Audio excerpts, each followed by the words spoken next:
Industry academia meet 2025 অনুষ্ঠিত হলো Swami Vivekananda university ক্যাম্পাসে। বর্তমান সময়ে দাঁড়িয়ে বায়োটেকনোলজি যথেষ্টই গুরুত্বপূর্ণ একটি বিষয়, যেখানে টেকনোলজি অর্থাৎ ইন্ডাস্ট্রি এবং একাডেমি এই দুই মেলবন্ধন রয়েছে। বেশিরভাগ সময়তেই দেখা যায় ভারতবর্ষের এই বায়োটেকনোলজি নিয়ে পড়াশোনা করে ভবিষ্যতে কাজের সুযোগের জন্য বিদেশে চলে যায় ছাত্রছাত্রীরা। কিন্তু করোনার সময়ের পর থেকে বায়োটেকনোলজি নিয়ে যথেষ্টই জোর বেড়েছে প্রতিটা ইন্ডাস্ট্রিয়াল সেক্টরে। পড়াশোনার সাথে সাথে বায়োটেকনোলজি নিয়ে যে কোনো গবেষণাগারে ট্রেনিংয়ের ব্যবস্থা এবং এই বিষয়ে আরও বিশদে যারা সুযোগ করে দিয়েছে এই স্বামী বিবেকানন্দ ইউনিভার্সিটি। আজ স্বামী বিবেকানন্দ ইউনিভার্সিটির ক্যাম্পাসে অনুষ্ঠিত হয়েছিল ইন্ডাস্ট্রিয়াল একাডেমিক মিট, যেখানে কলকাতার বড় বড় গবেষণাগারে গবেষক প্রফেসররা এই আলোচনা সভায় অংশগ্রহণ করেন এবং বিভিন্ন বিষয় নিয়ে ছাত্রছাত্রীদের সাথে আলোচনায় বসেন।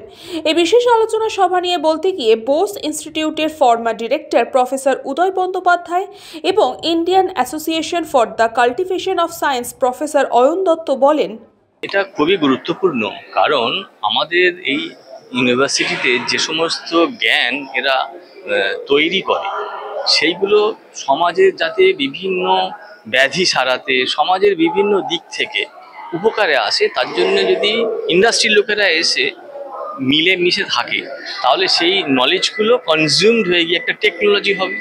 এবং এই ধরনের জিনিসগুলো আমরা সরকারের ট্যাক্সের টাকায় আমরা লেখাপড়া শিখছি, গবেষণা করছি, যদি আমরা সোসাইটিকে কিছু ফেরত না দিই তাহলে সেটা যেন একটা মানানসই হয়ে উঠছে না। অতএব এই ধরনের ইন্ডাস্ট্রি একাডেমি মিটে একাডেমিশিয়ানদের সাথে ইন্ডাস্ট্রির যারা সিইও ম্যানেজার তাদের মেলবন্ধন খুব ইফেক্টিভ হবে। এবং এটা আরেকটা জিনিস হবে, এই হতাশার যুগে চাকরি নেই বাকরি নেই, এখানকার যারা খুব মেধাবী গবেষক বা ছাত্ররা তাদের বিভিন্ন জ্ঞান যেটা খুব প্রাইমারি অবস্থায় আছে সেটা এই ইন্ডাস্ট্রির লোকেদের সাথে মিলেমিশে তারা ম্যাচিওর্ড হবে, হয়ে তাদের একটা জবের ক্ষেত্র তৈরিও হবে। এবার ভারতবর্ষের ইন্ডিজেনাস যে ফার্মাসিউটিক্যাল কোম্পানি বা টেকনোলজিস্ট তারা এনরিচড হবে। তাহলে এই স্টেপ ওয়াইজ আমরা যদি দীর্ঘকাল চালাতে পারি তাহলে ভারতবর্ষ একটা স্বাবলম্বী একটা সুন্দর দেশ হয়ে উঠবে। শোনো, ইন্ডাস্ট্রি আর একাডেমি মিটিংটা ভীষণ দরকার, তার কারণ আমরা যখন আজকে আমরা ভাবছি যে আজকে আমরা third largest economy of the world হতে চলেছি, বা আমরা বলেছি যে ধরুন আমরা নেক্সট বছর আমরা $5 ট্রিলিয়ন ইকোনমি হব। ইকোনমি মানে তো শুধু এখন জায়গায় ইকোনমি চলে গেছে, সেখানে আমাকে একাডেমি এবং নতুন টেকনোলজিকে সঙ্গে শিক্ষাকে এবং তার সাথে ইন্ডাস্ট্রিকে তিনটেকে একসাথে করতে হবে।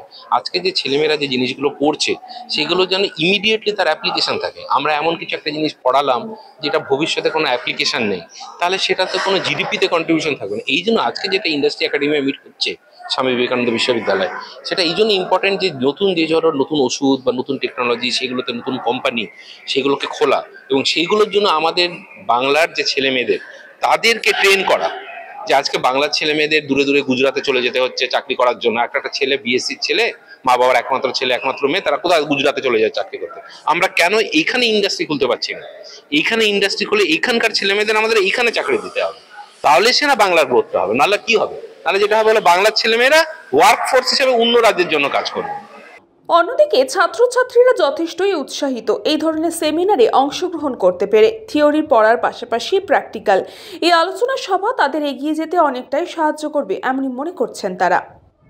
আমাদের এই ধরনের সেমিনারগুলো প্রায় অ্যারেঞ্জ করা হয় আমাদেরকে আরো বেশি করে ইন্ডাস্ট্রিয়াল ভিউ ইত্যাদি দেওয়ার জন্য, যাতে আমাদের যে কাজ, আমাদের যে কিরকম সাপেক্ষের কাজ হয় আরো ব্রডার স্কেলে সেটা সম্বন্ধে আমরা খুব অবগত হই, এবং তার সাপেক্ষে আমাদের চাকরি সূত্রে পাওয়া বা পরবর্তীকালে আমরা যদি একাডেমিক সেশনেও যাই সেক্ষেত্রে আমাদের খুব সুবিধা হয়। বিভিন্ন রকম প্রোফাউন্ড ডিগনিটারিজরা এখানে আসে, তো বিশেষত এই আইএএম এর মাধ্যমে আমরা ইন্ডাস্ট্রির বিষয়ে আরো ভালো মতো জানতে পারছি যে কি ধরনের কাজ ওখানে হয়, কি ধরনের রিসার্চ হয়।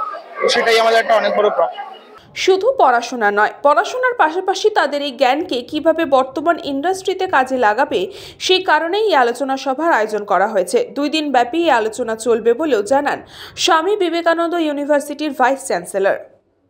এটা খুবই ইম্পর্টেন্ট, আপনাকে দেখতে হবে আমরা কি সাবজেক্টের উপর সেটা করাচ্ছি। এটা হলো বায়োটেকনোলজি। এখন বায়োটেকনোলজি হয়ে গেছে কি, এটা খুবই রিসার্চ ইন্টেন্সিভ সাবজেক্টস, এবং এটার একটা ইন্ডাস্ট্রিতে এটার খুব অ্যাপ্লিকেশন আছে বায়োটেকনোলজির। এবং কোভিডের আগে একরকম, কোভিডের পরে আরেক রকম। কোভিডের পরে দেখা গেছে যে এই বায়োটেকনোলজি এই সাবজেক্টটা এবং বায়োটেকনোলজি মাইক্রোবায়োলজি এদের অ্যাপ্লিকেশন অনেক বেড়ে গেছে। এখন অ্যাপ্লিকেশন তো শুধু বাড়লেই হবে না, এই যে আমাদের যারা ছাত্র বায়োটেকনোলজি পড়াশোনা করছে এবং আমাদের নতুন এডুকেশন পলিসিতে সেটা 4 বছরের একটা কোর্স হয়েছে, 4 ইয়ার্স কোর্স।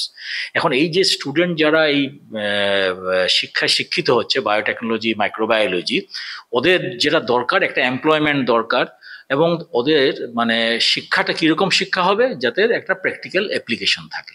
ওরা যাতে ইন্ডাস্ট্রি, কারণ বায়োটেকনোলজি যেহেতু কথাটা এখানের সাথে আছে, তার মানে এটাতে ইন্ডাস্ট্রিতে এটার একটা অ্যাপ্লিকেশন আছে, এবং ইন্ডাস্ট্রিতেই আপনার চাকরি এইসবই খুব বেশি, বিশেষ করে ফার্মা ইন্ডাস্ট্রিতে, বায়োফার্মা ইন্ডাস্ট্রি, তারপরে এনভায়রনমেন্টাল বায়োটেকনোলজি, হ্যাঁ, এবং কোভিডের পরে আপনারা দেখছেন ভ্যাকসিন ডেভেলপমেন্ট হচ্ছে, ক্লিনিক্যাল ট্রায়াল হচ্ছে, তাতে কিন্তু আমাদের এই মাইক্রোবায়োলজি বা বায়োটেকনোলজি স্টুডেন্টরা একটা পার্ট প্লে করছে। কিন্তু তাদের যেটা সবচেয়ে প্রয়োজন, শুধু মানে ধরুন একাডেমিক যেটা শিক্ষাটা পাচ্ছে সেটা তো পাচ্ছে, কিন্তু একটা ইন্ডাস্ট্রির সাথে যদি একটা কোলাবোরেশন থাকে বা ওখানে যদি ইন্টার্নশিপ করতে পারে বা ইন্ডাস্ট্রি কি চায় সেটা যদি আমরা জানি, এবং ইন্ডাস্ট্রি যদি সেইভাবে একটা হ্যান্ড হোল্ডিং করে আমাদের সাথে, এবং ইন্ডাস্ট্রিতে গিয়ে যদি ওরা ট্রেনিং নিতে পারে, তাহলে হবে কি ওদের অপরচুনিটিটা আরো বেড়ে যাবে। কৃষ্ণা পালিতের রিপোর্ট, নিউজ বঙ্গ টাইম।